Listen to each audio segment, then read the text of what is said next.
Ayo. Welcome to Benchwarmers, a WOSO podcast, episode 40. We've hit 40. We're on that. We're over the hump. I'd say this is the hump of like most podcasts are done by 40. I reckon. Yeah, I think we were over the hump by 10. I don't think it was. Fair enough. I'll take that. To be honest. But have you got a name? Because I've got a name. No, go for it. No, tell me. I've got one of your goats as well. Oh, yeah. Maylene Mendy is number 40, by the way. Great shout. I mean, Maylene Mendy balling out in France, doing the business as a Lyon loan. Do you think she could come back? Do you reckon? No? Maybe? No. Just she will forever be on loan. You know like how she'll be owned mixed by up in Lyon. the washing machine? That's like Lyon players who go on loan. Yeah, it is a Lyon. It is a Lyon. And you just stay perennially on loan. I mean, I'd love to see Maylene Mendy get a run in the French squad. I mean, as some semblance of form for international sides, because she probably will end up good enough for that side. But if you didn't notice by Kits in the background, if you didn't notice by Leggy's virtual background, it is a international break. International break. Is it really a break if there's no football for it to be broken from? True. That's the real question. Other than NWSL players who are on an international break, I would say the Europeans are just doing international games, right? So this is the last two rounds of the World Cup qualifiers and a few friendlies. There's going to be a lot of football chat, a lot of national football. So if you're a club football merchant that watch this, wait for next episode, I guess. We'll do the team of the seasons then. But this is an absolute riot. We're going to go through a few of the groups in the World Cup qualifiers. We're going to start with round 5. We're going to start with Group A, which I have been loving. Denmark, who've been in the form of their lives. Sweden, Serbia, and Italy. Basically, any group with Italy is a group of death, I would say, in WOSO. But we're going to start with Denmark and Sweden. By the way, whatever you thought, any result in this Group A was an absolute, impossible to predict, in my opinion. Specifically when Denmark is playing, you have to give the respect to Jakob Michelsen, who has taken the reins since Andre Eglerts, and look at what has happened. This game, 2-1 win over Sweden. I mean, we can start with how good they were with it. Like, going into this game, you saw the lineup, no Pernille Harder. What were you thinking? I was thinking, what is Denmark doing? This is the most consequential game that they have to play against a Swedish side that, yes, have struggled, but I mean, it's still Sweden. But look, they trusted in players that were in form for their club. And I think that this is what we've seen from Denmark, this international window, if you like, if you want to clump all these games together in the qualifiers, has been real trust in the process, trust in the manager, in what they want to do. This is basically like a 5 in the back, 4 in the back system. They are defense heavy. They want flow up top. Pernille Harder comes into this game, obviously has impact, but you have to commend the fact that this team and the team that he put out was younger and yet incredibly strong against a Swedish side that, for all rights, should have been up in this game. You look at the wings, you look at the specifically the flanks of the overload. So, for example, Denmark love that 5 into a 3 when they're in possession. Thorgerson, yes, double winner in Italy, fantastic player. Svava, treble winner on the flanks. They had the ability to nullify the genius of JRK and Holmberg. Smilla, who was actually running the show. A lot of this Swedish outlet currently is being run tethered to individual brilliance, which I can only ascribe to one man and one man only, which is Tony Gustafsson. I watched it for the Tillies. I watched individuals run his game, and the desperate nature of his football is really hard to watch, and you do think to yourself, why can't he get the plays into the game? It's because it's not a style of football, in my opinion. It's just not. It's so regressive. It's so tournament heavy. But this Michelsen side, I have to give my credit to a player like Olivia Holt, a player like Vangsgaard, who we will talk about more later on in this show, or probably in part 2. But Olivia Holt was absolutely stealing the midfield. Zigiotti, who I have no idea. Like, there was nothing from Angadal, there was nothing from Olme. Schroeder was behind, but not really able to provide that support. But I thought Holt inverting into the center of the park was amazing.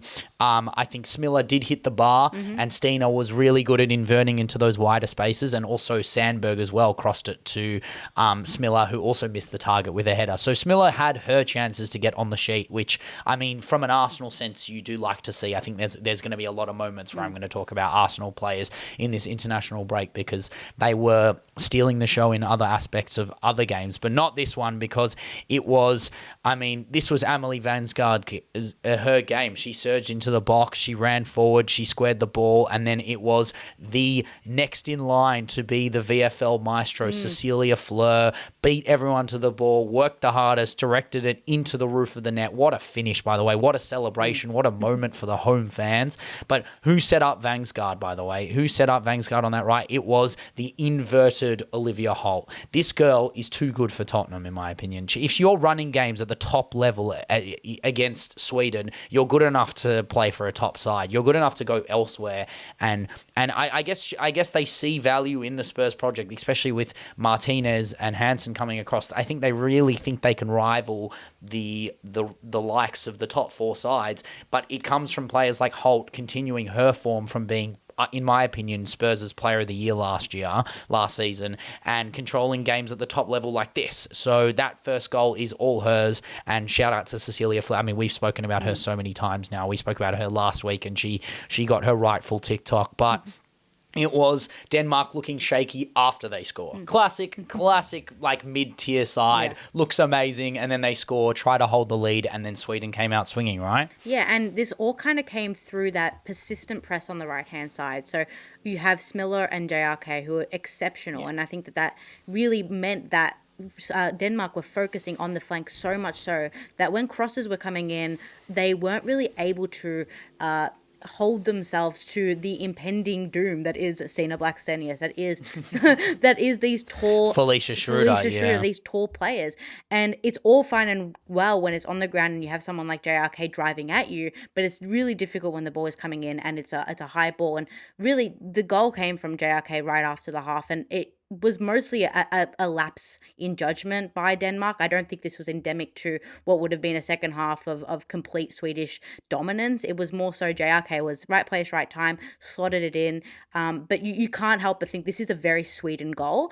And unfortunately for Sweden, it's something that we haven't seen a lot of. We haven't seen that forward pressure in the box that lends them to being one of the strongest sides aerially that we've seen in the women's game. And it's something that Tony G really has to focus on if he wants to create that same kind of scariness that you have when Sweden go and attack. Well, they've got a winger problem right now. Like if they can't play Rolfo for 90, that's fine. I still think Rolfo should be starting. Okay. I hate this super sub nature. Like, just put her on the field for the first 45, see what happens, see if she's still running and carrying, and then bring on someone who's fast, energetic. I think Monica Barr is obviously the natural replacement on the wing. It's not Wimberg. I'm sorry, it's not. They swap the wings so many times. You look at a player like JRK swapping wings. Just stick her on the right. She's so heavily on the right side so she can cut in on that left. And I mean, she's the one who was working the hardest. She was the one who showed the fight. She was the one who got the goal to react quickly to the Schroeder header that bounced off the crossbar. She did the work to get them back into it. And it was Felicia Schroeder as well, who looks really good. Someone take this girl out of Sweden already. Like, come on, this is the moment to see it, that she's doing it. Internationally, she's starting every game. Like, it's not even a case of like, oh, Stina's ahead of her. They're shifting her back into the 10 just so they can figure out a way to put Felicia in the game. That's how good she is. But it was the Danes who responded best to the goal going in, which it just felt like a game of momentum swing. Vangsgaard came off in the 60th minute, and who replaced her? Pernille Harder, arguably one of the best strikers in the world, arguably the killer of all killers, to come on. And I mean, how long did it take? 4 minutes for Cecilia Fleur, held up the ball. beat Falk. Probably one of the best shot stoppers in the world. Absolutely amazing. Made some really good shots. Stopping this, like she had no right to save some of the shots she saved against Holt and Fleur. I just don't understand why Pernille was on the bench, but the strike was amazing. I don't know if she's injured. I don't know if they were resting her so she could play both games, round 5 and 6. But they knew something and they needed the win for the Serbia game. But, I mean, my God, the difference between her and Vangsgaard is just paramount. It's not fair, but shout out to Cecilia Fleur. Great hold up as well. They kept going. Illerstedt kept running at them, headed goal. Thiskard got blocked out of that corner. She did score, but it was ruled the goalkeepers union, as it always usually is. And then we had Wimberg, who probably had the best chance of the last 10 minutes, set up by Pernille Harder. Which was really funny because, I mean, you got it on the other side, right? You shouldn't ever be in a position where like you're setting back and Wimberg is taking control of the game, and Harder was nowhere near it. Blackstenius made a few chances into the box. I think she set up Wimberg as well later on in that the game, like the 82nd minute. But it was not to be. And look, you can look at all the players on the pitch and argue which ones could have done better, but the reality is it was Tony Gustafsson versus Jakob Michelsen, and Michelsen absolutely bested him in this occasion. And it is really funny to think about 12 months ago, this Denmark team looked not even a shred of what this Denmark team looks like. It was completely tactically outplayed by the likes of Germany and even the likes of Poland in that final match in the group stages of the Euros. It's now Sweden's turn. And to be honest, I think that Sweden's results relative to their performances have really underlined what we want from a Sweden team, which is goals and which is dominant football. And unfortunately, Tony G has taken over, and Tony Gustafsson as a coach is not a dominant coach. He doesn't play that, rock and roll football, that metal football. It's a lot of how are we going to utilize our best players. And that's great and fantastic, but you don't have 50 games to do it. It's that pop fluff. Yeah, it's not rock and roll. It's so fluffy. You have 2 games to do it, right? And yes, there's probably an issue with this new generation coming in and how they're embedded in it. And unfortunately, there are no midfielders. You talk about the winger problem. There's no midfielders. And I'm talking holding midfielders that can hold themselves high, because there was no midfield in this game for Sweden. And Tony G has had a midfield problem as well. We know that from the Matildas.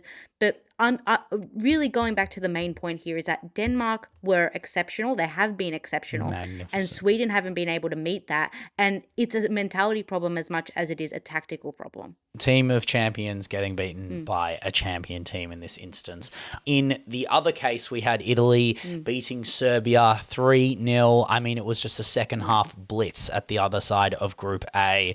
Relentless attacking football from Azzurri last time that they played, but Soncin's side took control early in this game. There was nothing really coming together for Serbia in this game, but it was just the left-sided targets being found by the right side of this game. Bergamaschi in the second half, header back post, the Greggy cross from the right side was beautiful. Girelli butchered a one-on-one, just becoming that NWSL curse magic. I mean, they just need a striker. They need something to replace Girelli now, because, I mean, she can come on at the end of the game. So this is the difference, right? Pernille Harder should be starting because she still got it, and Girelli shouldn't because they need a replacement, but they don't have one. And it's hard. It's the hardest position to replace ultimately, because Girelli has been there for over a decade in that position. They haven't had to ever have the question, but now is the beginning of that question.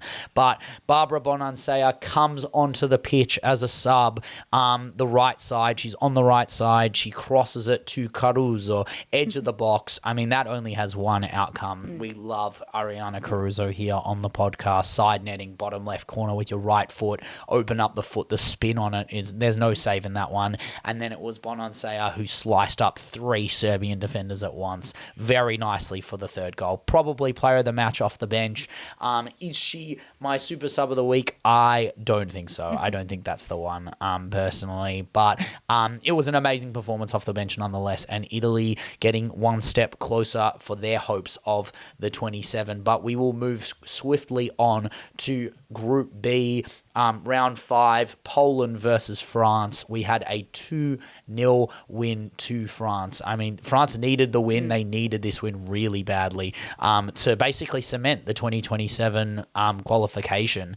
And I mean, despite Ewa Pajor-land giving it all they can, I mean, it was France's to be away from home. The crowd was on Poland's side. They had some good moments, a lot of wide play, and I think this was the best I've seen Bonadei's side look in a while, personally, because of the personnel and the way that they set it up. And then the big one, the new goalkeeper. My lord, I don't think I've ever seen someone steady a ship like the French team, which has been so shaky at the back in big moments, in big tournaments, in Nations Leagues, in Euros, in World Cups, everything. Like, don't get me wrong, Peru Magnon, she will forever be a part of history with that shootout on the wrong side of history. But there is an argument to say that if Constance Picaud was in goal for that tourney, we might not have scored any of our penalties because she looked like she was unbeatable. This game, and we'll get to the Ireland game later on, but this is probably the biggest move of all the changes, of all the transfers, of all the anything that's happened in the week.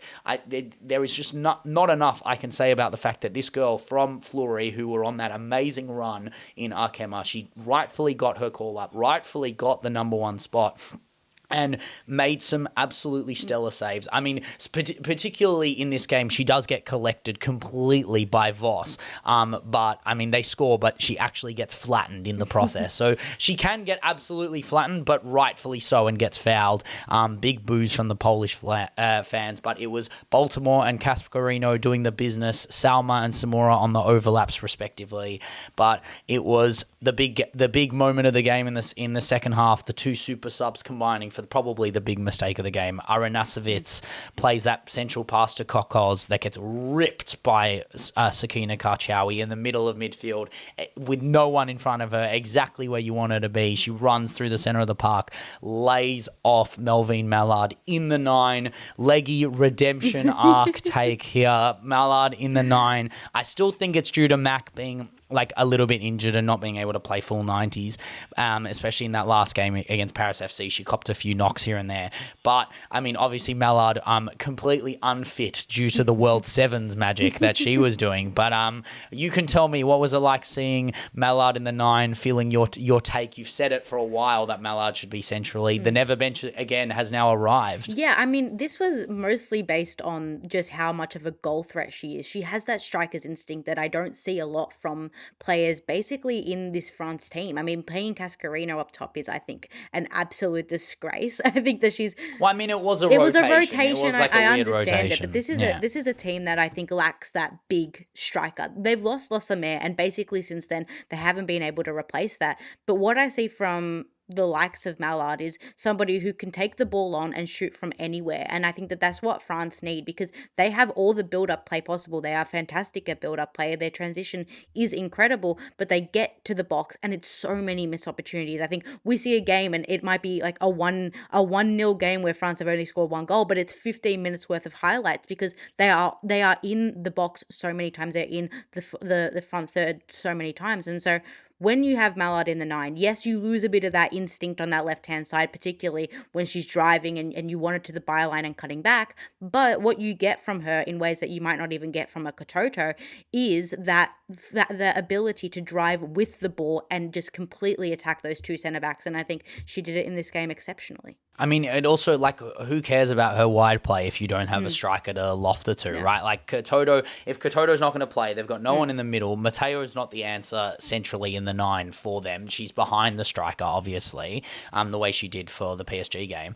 But they've solved the left-sided problem. It's Sandy with no defensive, like, requirements. Like, just make sure Sandy doesn't have to press. Make sure she doesn't have to track back.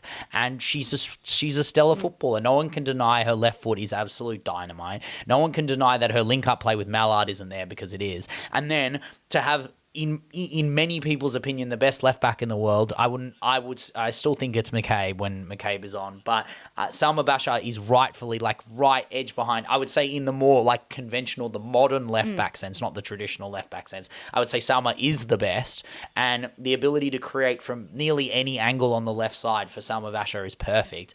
And it was a fantastic goal taken by Malard to like kind of loft the keeper, just did enough. But again, that's the thing about her. She doesn't always make it look perfect, but it just works for her.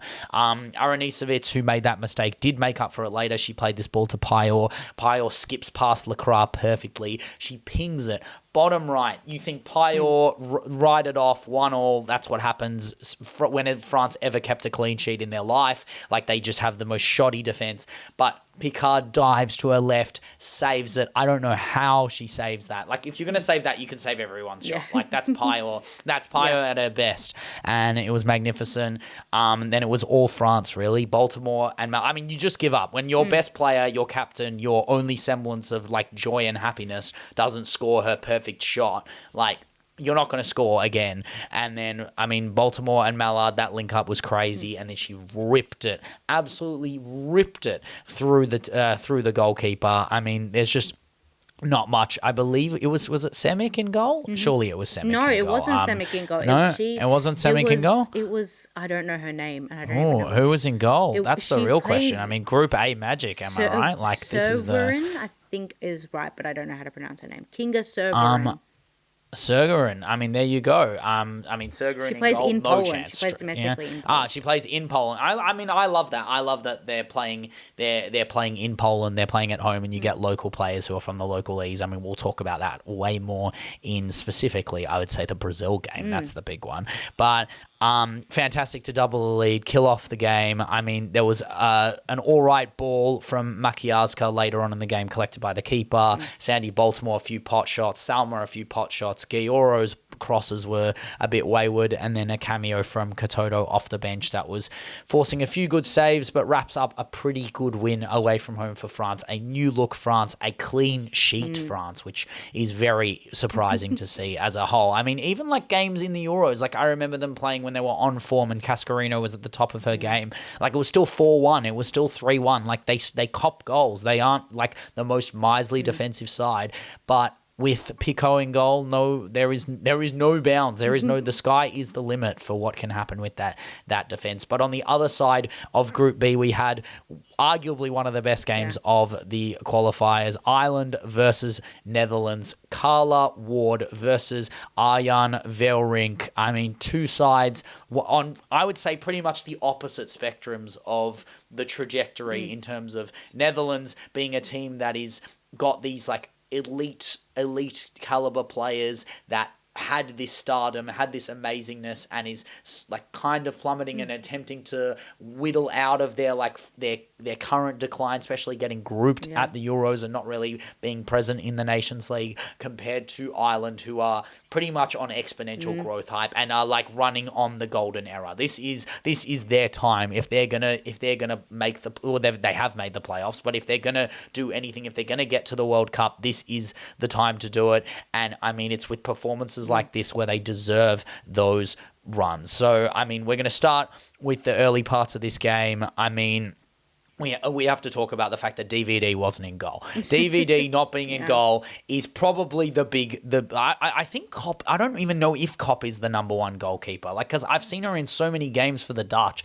I wonder if DVD has been injured. That's really it. Yeah, but I mean, yes, but like, I would take a one-armed DVD over Lisa Kopp. Like, I'm sorry, like, she just, like, especially that first goal. I understand Larkin plays a great ball to Caruza. I understand Caruza hits it well. It's first time. It's very awkward, but it is a Chariots of Fire ball. It is savable. It is so savable. They need her. None of this De Jong, none of this Kopp nonsense. You don't need any of these other girls. You need DVD and goal. And this is the problem. You need your best players fit for international break so that you can go out against I would argue, one of the most miserly blocks in Europe. The Carla Ward's backline of Hayes, Patton, and Connolly. Yeah, like it's just magnificent. And then if you beat all three of them, fantastic. You've got Brosnan in goal that you have to beat too. But Lynn Vilms, I mean, great strike. Yeah. I want Lynn Vilms at City. I would take Lynn Vilms over Niamh Charles any day. Twice on a Sunday as well. My God, like Ireland were very strong, very good.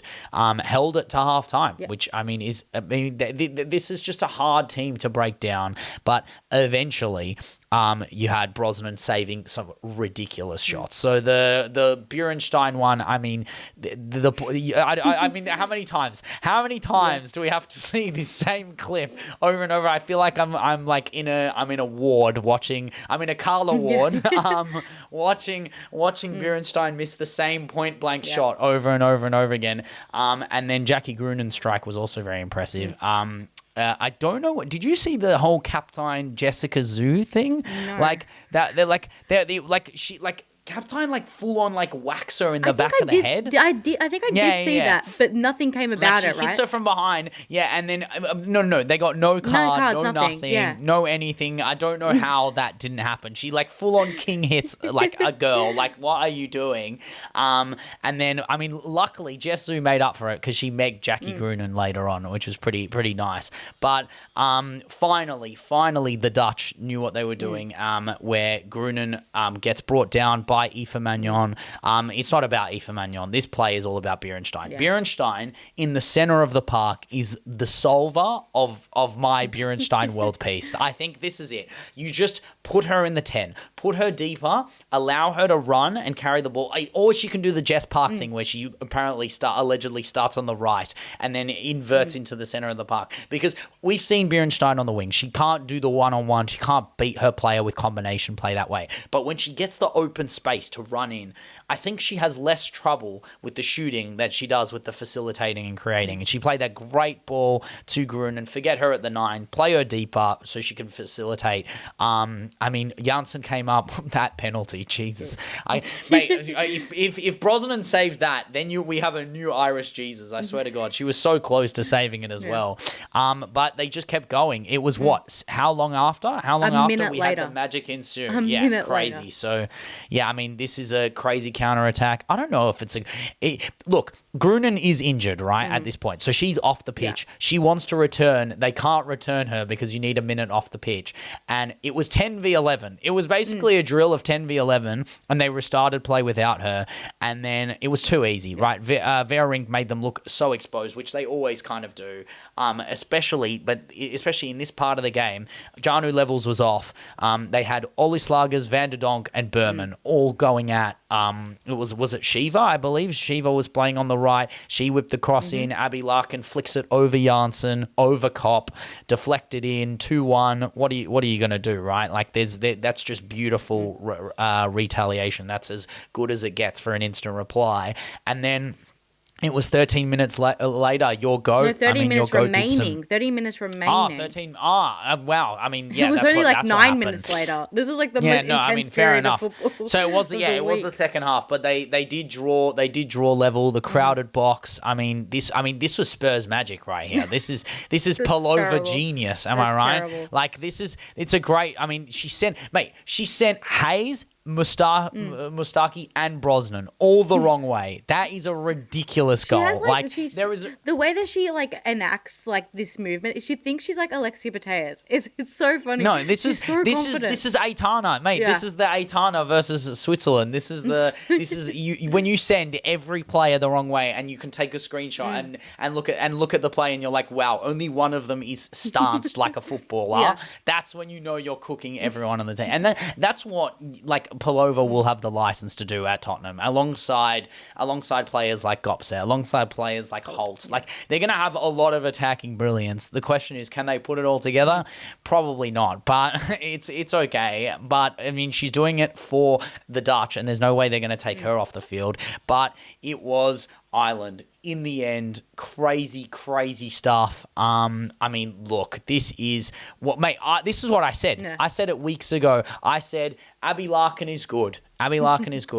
Caruza is also good, but they are not Amber Barrett. Amber Barrett, Strasbourg legend. Yeah, she scored in 3 of her last 5 games in France, of which 2 of them were against Fleury, who were on that insane run, and Lyon. She scored in the 2-2 against Lyon in the cup. Yeah. She is a baller, and she has striker's intuition. And I mean, that's what this was, right? Anna Patten headers the ball to the back post. Who else can run onto that ball other than Amber Barrett? I mean, I just feel vindicated that I got something right about Ireland, and Ireland win this game because of that. I mean, Shiva cross, Patten loft, Barrett intuition. It's serious Irish magic. I mean, there's no other way to describe it other than absolute, like, that was like the crowd was going mental. It was pure green scenes. It was absolute, like it's shambles. I can't believe how the Dutch threw this away. I get the drama, I get the moment, especially at the end. Jesus, Kiernan, that was a horrendous. I mean, that was a really bad swing of the foot. Like, that could have really taken off Ollie Slager's head, which, you know what, like that is just like that. There is no way to describe. I can't believe she only got a second yellow for that. I can't believe that wasn't a straight red. It was very close to her nose. Like, it was a horrid attempt. But I mean, between Hayes, Zhu, Saoirse Noonan, great intensity, do or die defending. Ireland doing their stuff. Carla Ward, I don't know what you're telling your players before the game, during the game, after the game, but it looks like they want to run in to a brick wall for Carla Ward. When we talk about Solom and we talk about established teams and how to continue to have this soul and this mentality when you know that players are leaving or you know that your time is up as a golden generation, Ireland to me has always been a team that has put their pride in the badge and the willingness to compete at the top level as the most priority, right? And something I've seen with the Netherlands recently is that complacency. They are so comfortable within what they think is the standard or what they believe will just get them by. And that obviously came to the fore, and we saw that at the last Euros, and we saw how that really unraveled them. But now we're seeing it in basically every game that they're playing. They're coming back from behind, or they're losing big leads. They are struggling against sides that are both at the pinnacle, like the Frances, or they're even struggling against up-and-coming teams like Poland and Ireland. And to me, it goes to show that you can have these fantastic footballers and you can have real hegemons of the game, but what you have to maintain is some level of soul. And what Ireland continue to have is that. And I find that if they get through, which I hope that they enter into another World Cup, it is just like the underdogs and the real dark horses that we've seen so many a time in the men's game, in the women's game. It brings life to a tournament, and Ireland are going to bring that in ways I don't think that the Netherlands can at the moment. And I think that they haven't really in a World Cup even before 23. I think that the biggest World Cup was 2019, and since then they have really plummeted to levels that are unprecedented for a world-class team. I don't know what the future holds. I mean, they do have youngsters. I mean, we've spoke about them last week, Proust and Altina. I think they are waiting on, I don't know, they're waiting on individual magic. There's this is the thing. They might fall into a Tilly's trap where players like Viv, players like Bierenstein, players like Jill Roord end up playing for the Orange until they're 36, 37, 38 years old. And you don't want to do that because it leaves players like Altina, it leaves players like Romeo Lukta off the field with not enough caps, not enough experience. Like we talk about Ellie Carpenter having over 100 and something caps, 120 caps for the Tillies at the age of 24. I mean, there are going to be 24-year-olds in the Dutch side who are strikers who haven't got their first cap, right? Like this is the thing, is that when you have these old guard that are amazing, you have to rationalize that decision, and you have to find that middle ground between meritocracy and what you've done and what you've earned in a Dutch kit, which is amazing. Don't get me wrong. The Wiegman era is there and will always be there.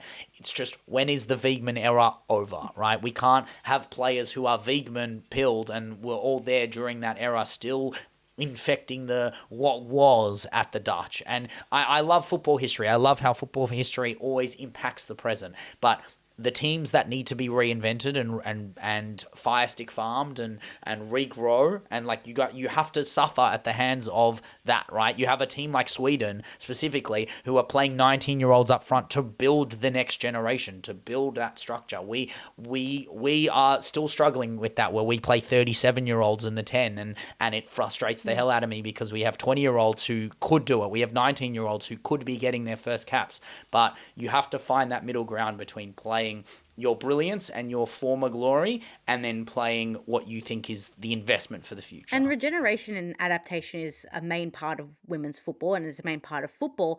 But I think that this is a specifically Dutch problem. They are so reliant upon having the next big player. They've been able to be really successful in that. They've had the Lika Martins, the DVDs, the Viv Miedemars. They've all one-upped each other in their class and in their talent. And then when it comes to this generation, and we're seeing Romeo Lukta having fantastic club form but not working out for the Dutch team. We're seeing Victoria Pelova and her kind of in this purgatory in the WSL between what was a promising career and what is the very real reality, which is injuries. And I think that the Netherlands are in that chasm, and I think that the only way that they can get out of it is to invest, as you said, in younger players, but also to really dig deep and find what is your main philosophy and your core value, because you can't overly rely on a system of play that you don't even instruct yourselves. This is not total football for the Dutch team. This is a mid place between total football and transitional football that is not working for everyone in that starting 11. Yeah, I mean, Esme should be further forward, Bierenstein further back. Like, just try different things, try new things, make the football more fluid in terms of the defensive structure will hold. If you have players like Wilms, if you have players like Kasparai, if you have players like Janssen who do it at the top level week in, week out, they will survive. They will be able to hold on. It's just a matter of building that front three and midfield three in a way that's conducive for the next tournament and the tournament after that, and looking at what the project is. What is Vering's project? What is the goal? Is the goal to... You can't be looking at the goal like it's Serena Wiegman at the helm going, all right, this is... We're on for glory here. We got to be aiming for semi-final. We got to be aiming for quarter-final. We got to be aiming for how many caps for Proust or Altina. Like there are players, youngsters in that league that need to be recognised and are deserving. And they can't be coming into the team at 23, 24 years old, playing 2 seasons for Chelsea, and you're like, oh, well, Jill Roord still should play over her because she's Jill Roord. It's like, no, you have to find that correct nature and balance. And, I mean, if we're going to see the glory of what you had with... potentially see any semblance or remnants of the glory you had with a manager like Serena Wiegman. But we will move to Serena Wiegman's current side, Group C, England versus Spain, arguably the two best players, the best teams in the world, the best international manager in the world against the best team on paper, in my opinion, in La Roja. I am going to start with 2 quotes. I'm going to quote my podcast partner first, in saying that England, you can put on a nice Dutch cap, being Serena Wiegman. You can put on as many techie players on the flanks as you want, but they are still England.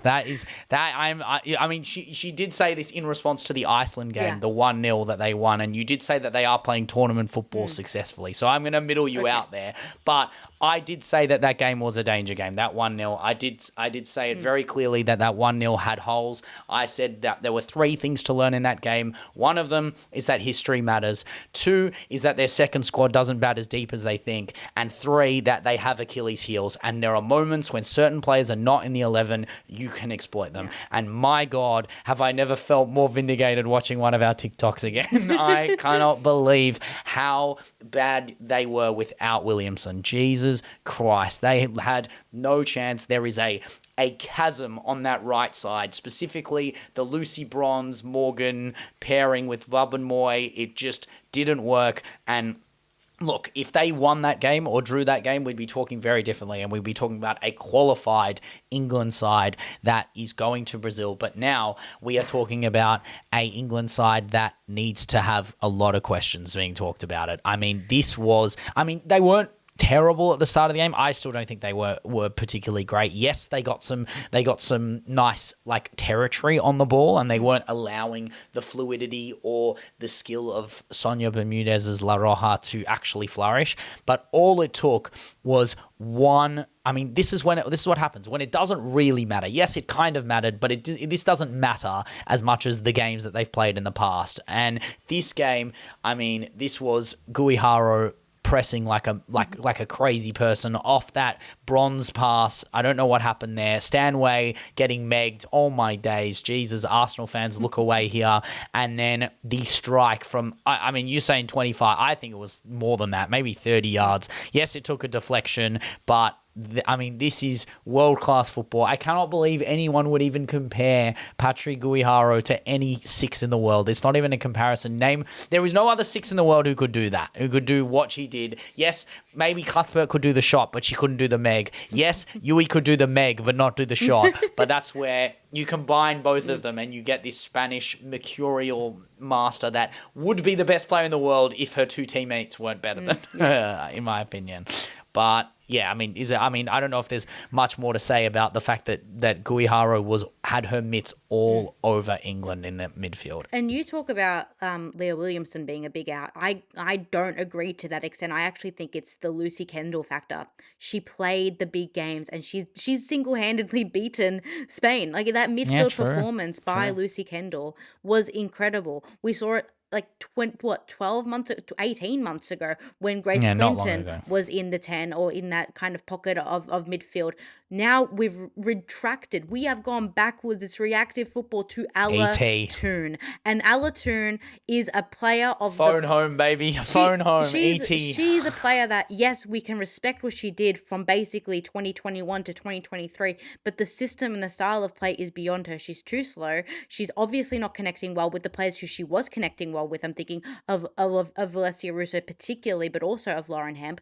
And it comes down to basically in that midfield, who's going to win? And it's always been a midfield battle between Spain and England, and people will talk about the flanks and who scores the most goals and who's more defensively sturdy, but it's always been the midfield. And in this game, the Barcelona's midfield really, but it was well, Spain, Mariona as well. Barcelona adjacent midfield of Spain has completely the former Barcelona midfield. They completely outrun, outworked, outplayed, and it just exposed the sloppiness that this England team is so used to. We see it all the time, and it's never exposed, and it was in this game. I mean, yeah, you're not wrong. I think Ella Toon, I mean, the return, the resurgence, sure, at the club level, but she looked like a fish out of water here. Not even at the club level. What's she been doing at club level? But no, she's still no, but she's injured, and everyone's talking about the fact that United will be this and that when she comes back. And sure, you can have your vested legacy on Ella Toon and what she's able to do at club level, which is true. I can't sit here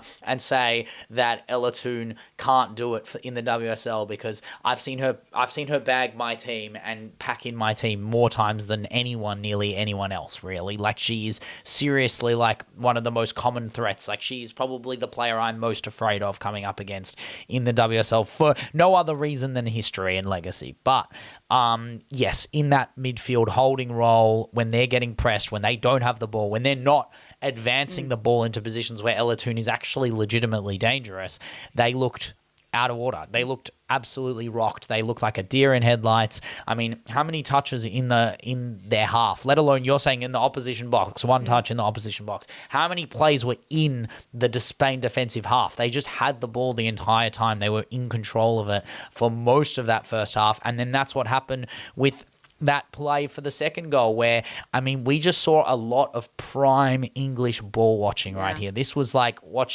this was tragic. This was schoolyard stuff right here between Wubben Moy, Esme Morgan, Kira Walsh, all ball watching AP who slips in behind. Yes, AG is keeping her onside and that is very poor from AG, but also AG should not be playing post-double. I think she's played too much football. It doesn't even matter, though. Like, English fans talk about how they've just come back after a 3 weeks that the WSL has been finished. Spanish players finished last weekend, right? This is Spanish players, Barcelona players who just finished the most intense game of their lives, bar the scoreline in the Champions League final. There's absolutely no excuse. They're professional athletes. Yes, they look tired, but really both teams look tired. It's just one team used that tiredness. Oh, one team's better than the other one. And yes, one team used that tiredness to energize themselves, really, in that oxymoron. And then the other team just kind of sat in the slump of what was a poor and particularly terrible performance against world champions.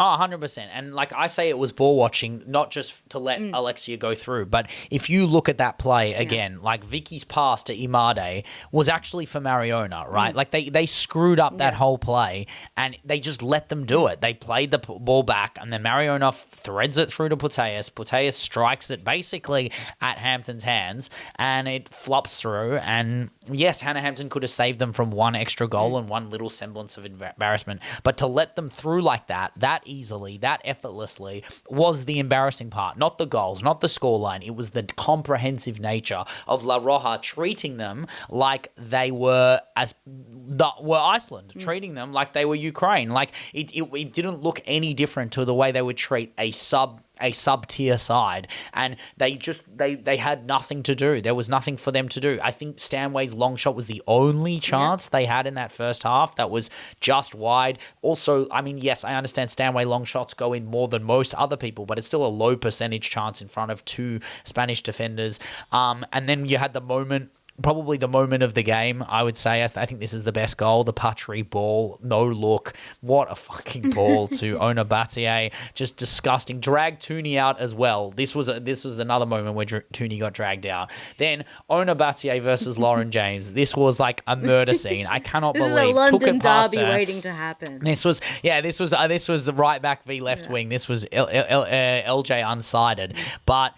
At the byline, she megs Esme Morgan for the pass back to Putellas. Putellas, her effort was blocked on the line by Lucy Bronze, and then the ball comes off the post, and then you have Greenwood, Hampton, and a few others there, I'm pretty sure. And somehow Putellas gets there first and somehow threads the needle through that angle. I'm watching that. I'm like, AG is drunk. AG is like still drunk from the parade. Must be. Girl just won a double. What is going on? Like she has no idea what's going on. This, like, I'm not even joking. I feel like Niamh Charles clears that better. Like, she clears it out for a corner in some way. Probably. Like, that is just, like, it was just a tragic goal. Like, those are the kind of goals where you're like, this is genuinely poor. Like, okay, the second goal, ball watching, yes, they're unmotivated. They don't want to be there. I don't think they wanted to be there the whole time. But my God, this third goal is, again, I say it again, schoolyard stuff. Like, you just clear it,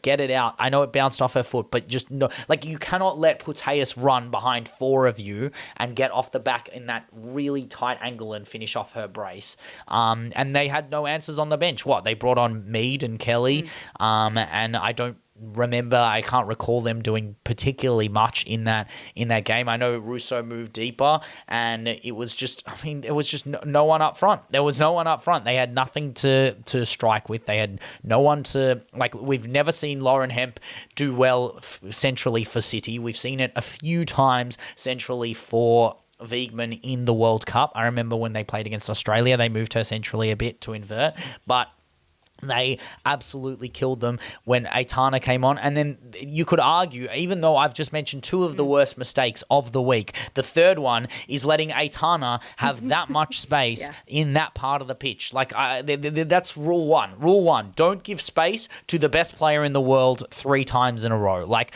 that ball to Pina was easy. The skip past, who was it? I can't believe who it was. I think it was Wabben made Wabben into a spliff as well. Fires it into the bottom right corner. I mean, Wabben put Pina on her left side. Just don't let her cut inside. That was just, like, that's the one thing. Like, let her shoot with her left. Like, that's the one thing that you should have in the notes for Claudia Pina is don't let her open up her right foot because it just goes in. And that was that Pina pocket, bottom right corner, 4-0, embarrassing. I mean, there is no other word to describe it other than embarrassing, careless, and also just uncharacteristic of a team that lives for these moments. And I think that it's fair to say that when you play against Spain, if you beat them, you feel like world champions. If you lose to them, you recognize them as world champions, because they can really make you feel like just another bit park team against this absolute incredible force that is an unmovable force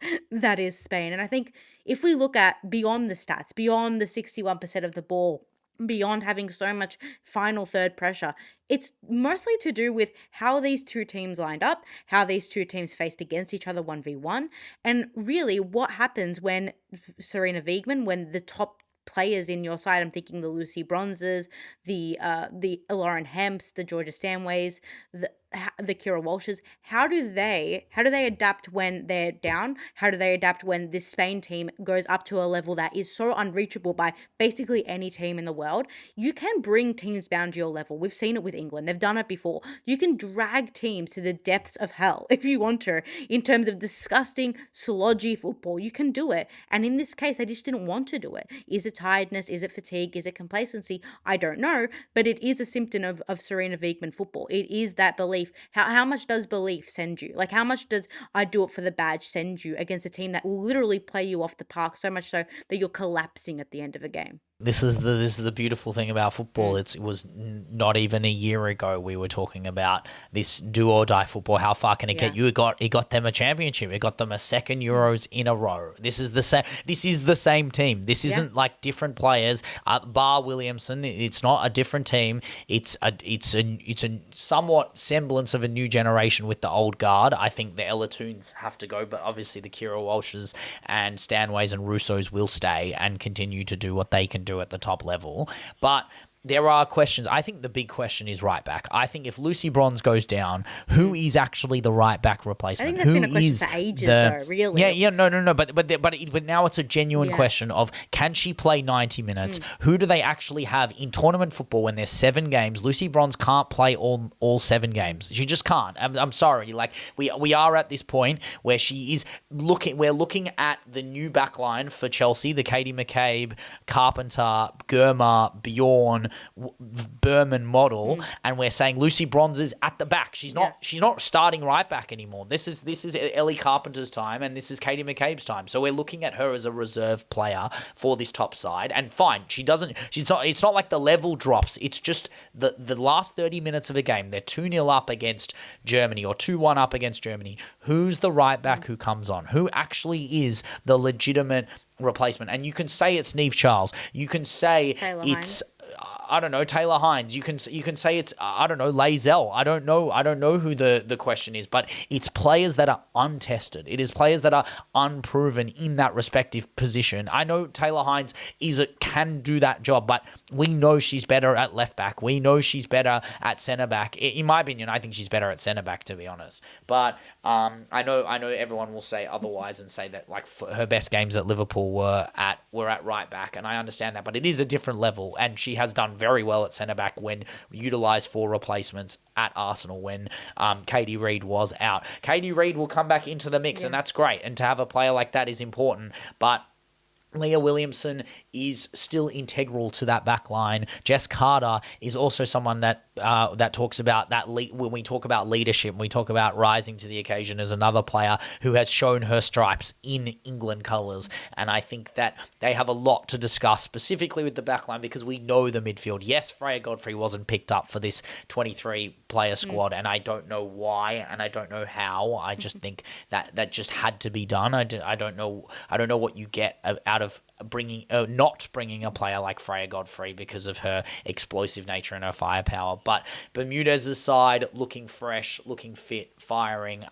In comparison to England, but we had Jonsdottirless Iceland beating Ukraine, also in Group C. Palmsdottir scoring the only goal in a 1-0 affair at home, which gets, this was two teams that, I think Iceland will be in the playoffs, but will draw probably the biggest threat in said playoffs because of how far they are behind England and Spain numbers-wise. But we'll move swiftly on to Group D. We're going to be talking about Germany, Die Mannschaft Frauen against Norway, my former goats. I mean, team that are elite. Don't get me wrong, but I've already said that Germany were my team for the World Cup final in 27. I don't know if they win it, but I know they're going to make it. I do know they're going to make it. And the reason I think that is because of their manager. I think Christian Vuk is unbelievable. I think the style of football they play is mesmerizing. It actually doesn't matter. The names change, but the streets stay the same. And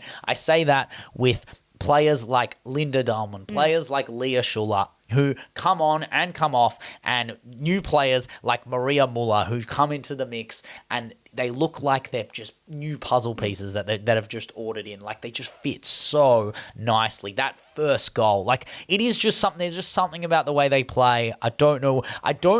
I mean, you've said Dahlmann did that outside of the foot as a cutback pass assist. I feel like she's tried to shoot that. In my opinion, enough. I know it's a terrible shot if it is a shot, but Dahlmann, I mean, Clara Bull is crossing it in. So in my opinion, they're going for Clara Bull assist, which makes so much more sense because Clara Bull has more assists than Tilly's have titles. Like, it's ridiculous. It's just unbelievable how good she's been this season. And even post injury, she's come back and she still runs Germany that way. She found Dahlmann. Dahlmann flicked it on to the Portland Thorns fullback coming into the mix. What a finish. What a strike. Straight through. And then it was Leah Schuller who was found by Hendrick not even 10 minutes later.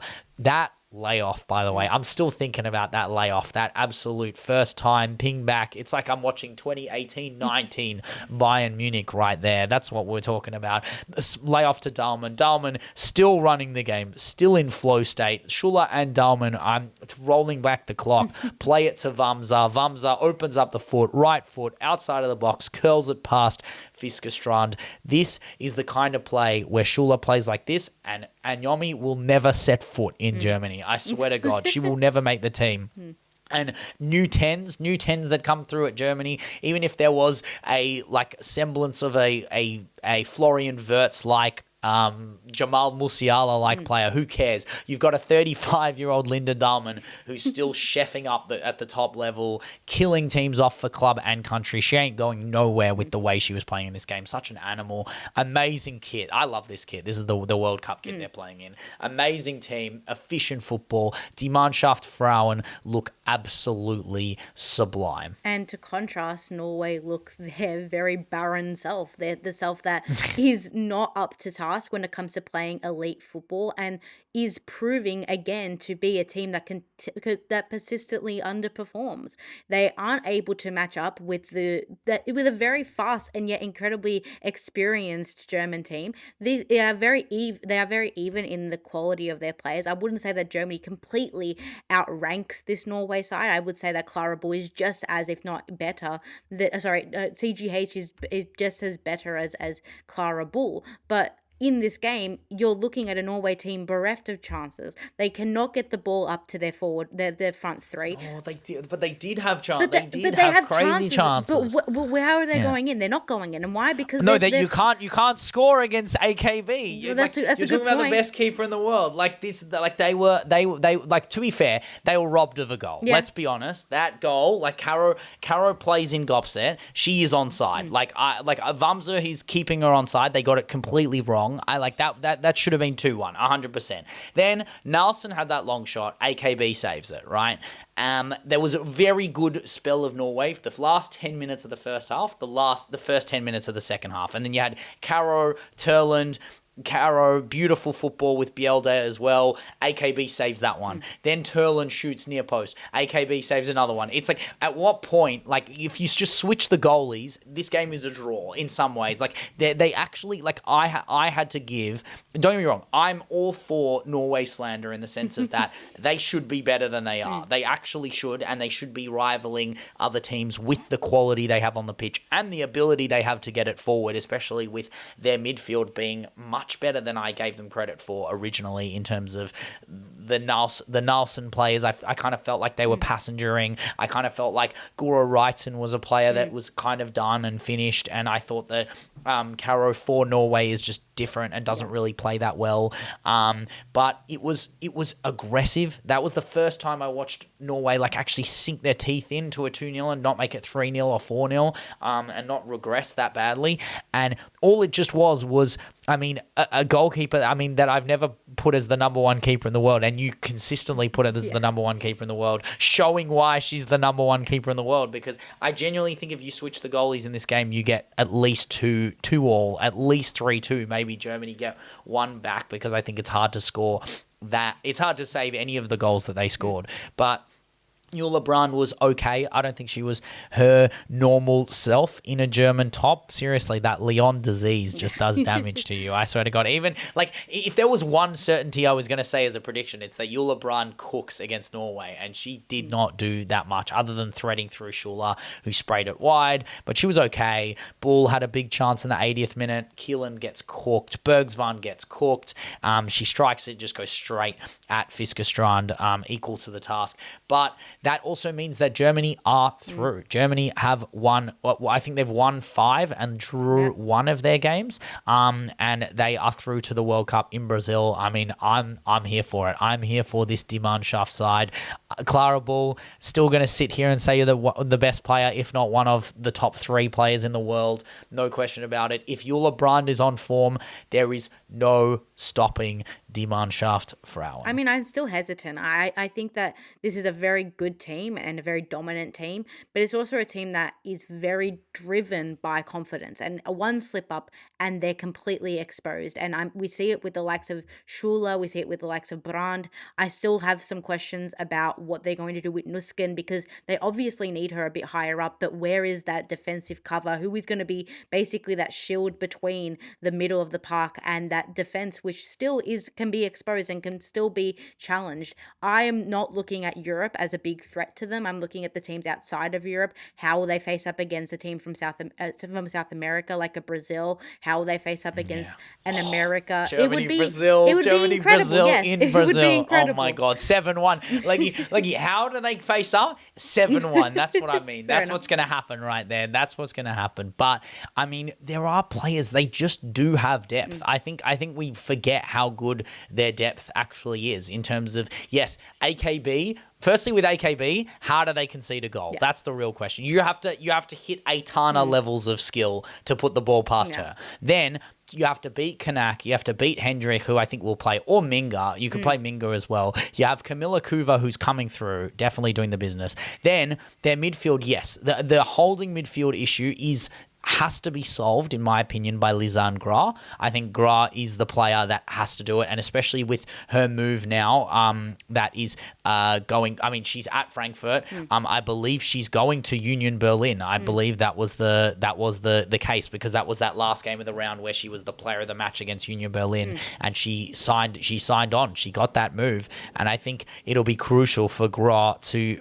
field into if they need to drop deeper. But I did like this mix of Nusken, Dahlmann and Sense. I thought it was good. And then to have Bull, Brand, Searchy, Mulhouse, Martinez and Schuler, I think you do have enough. I do think you do have match winners in players like Shakira Martinez, where we've truly seen it, tried and tested. You have Euros experience with players like Leah Schuler, and you have the talent, the mercurial talent of Brandon Bull that can swap wings, devastate teams, and we've seen it against Spain. We've seen it against the best of the best. So there's no reason why they couldn't do it against those South American sides. I do want to see their miserliness. I mean, even the game in the Euros against France, that when they were 10 men, they were down to the wire. They had to do it because Ket was pulled off the pitch because of that hair tug. They had to do it, and AKB did it, right? Like, so they do have that miserliness. They do have that, like, that little bit of edge that I am really looking forward to seeing in Brazil. I think they're always fun to watch. They will always be a good team to watch, and I love the way that they kind of just try and walk the ball in the net. There isn't like just pot shot central. They aren't like watching Salma Basha and Karchawi just hit 30-yard bangers trying to like YouTube video their games. Like, it is magnificent watching them play. But we are all done with round 5 of the qualifiers, and we will move into the second round. back to Group A. Serbia, Denmark, 4-1. I, for one, would not want to be in this group if I was Serbia. Jesus Christ. I mean, we'll get through this quite quickly. We had Fleur, who was amazing again, who scored a rebound with her striker's instinct. I'm honestly 20 goals. 20 goals for VFL, I reckon, next season. Wow. I'm calling it now. Crazy. 20 goals, yeah. I'm going all comps, not Bunds, not just Bunds. So I reckon 10 or 15 in the Bunds. I reckon 3 or 4 in the UWCL, and then 1 to 3 in the cup. It's so I reckon reasonable. over 20 It's goals. reasonable. Yeah, I don't think it's a horrible take. I think it's safe. If I said 25, you could be like, oh crap, that's a lot. But 20, I'm going 20 is safe for a first year signing as the number 19. She's been giving the stage. She is the chosen one. But we had a beautiful header from Vangsgaard, and then a postage stamp finish for the 4th goal. Vangsgaard gonna be Villa's new 9 when we get to that point in the podcast when we talk about contracts and extensions. But we had Harder, who played an hour of this game, also took a penalty that went side netting. Fantastic. They are qualified now. 1-4, drawn to invincible Denmark. Yeah. How far can this Michelsen side go? Who knows? Who cares, to be honest? I think they will ruffle some feathers. I think if you qualify that quickly, the draw that you'll be in will be favourable, right? So hopefully we see them against. I mean, I would love to see Australia v Denmark again. I'd love to see that game again. That was an amazing game for us, and I think they bring. I mean, just history, legacy. We play Denmark in every bloody tournament anyway, so it would only be in Tilly's nature or Socceroos' nature to come up against Denmark and have another Caitlin Ford-esque, Mary Fowler-esque moment. But we're going to see a different Pernille Harder, I'm sure of that. And I think that Denmark have something that I think is rare in international football, which is turnover that's so extreme. We rarely see teams go from really the slumps of this like higher echelon European football to playing consistently very well. And I think that that's first a bit driven by the fact that I presume this is Pernille Harder's last tournament and probably some other players as well. And you want to do it for those legends of the game, but 100%. also because I think that this is, as I said earlier in the podcast, a team that is very much built on strong foundations and foundations of football first and tactics first and letting the best of your players thrive. And it'll only be wonders when these players go and leave the Danish little bubble of just going to like some smaller clubs in England or just going to the Frances or whatever and expanding and going to Germany. How dare you talk about the Allsvenskan like that? How dare you? No, it's facts. It's facts. It's so facts. Yeah, no, there is just a level difference. And it's the same for Norway. It's the same for Sweden, who we're now going to talk about, against Italy.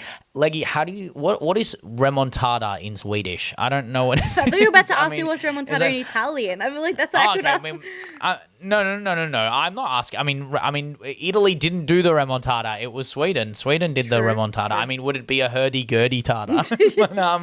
but I mean, look, Gustafsson. It was a Remon Gustafsson. That's what it really was. But again, this is what happens when a team of champions comes up against a champion team. They were 2-0 down because Piemonte and Oliviero, I mean, by the way, Oliviero's finish, I mean, we have to give her the time and day because what was that?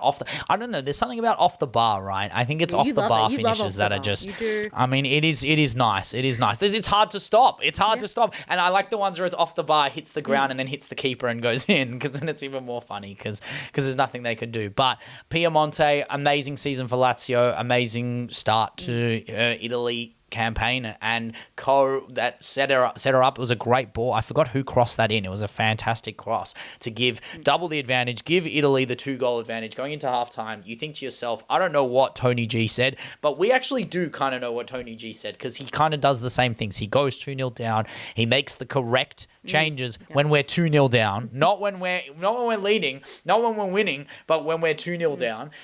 Brought on Rolfo, brought on Vinberg, brought on Rosa Kafaji, the ultimate blunt rotation. Am I right? Like that is that is the 3 players you want on the field if you're going to win the game. I know Vinberg isn't my first choice for the wings, but this is what she should be doing: coming off the bench, coming into the game, and being the firepower, the fire starter, the chaos merchant that she can be. And look, if you could write to an AI script how Sweden would get back into this game, I think Tony G nailed it. Tony G.ai absolutely nailed how to get back in this game with Swedes, is that they realized that the average height of the Italian team versus the average height of the Swedish team was incomparable, but it was Hannah Lundqvist beginning the set piece merchants that are Tony Gustafsson Ball. Giuliani, by the way, what an amazing goalkeeper. Kept out heaps of these chances, but eventually some of them come out. When you're 2-0 up and you're just weathering barrage and barrage and barrage of attacks, something's got to fall,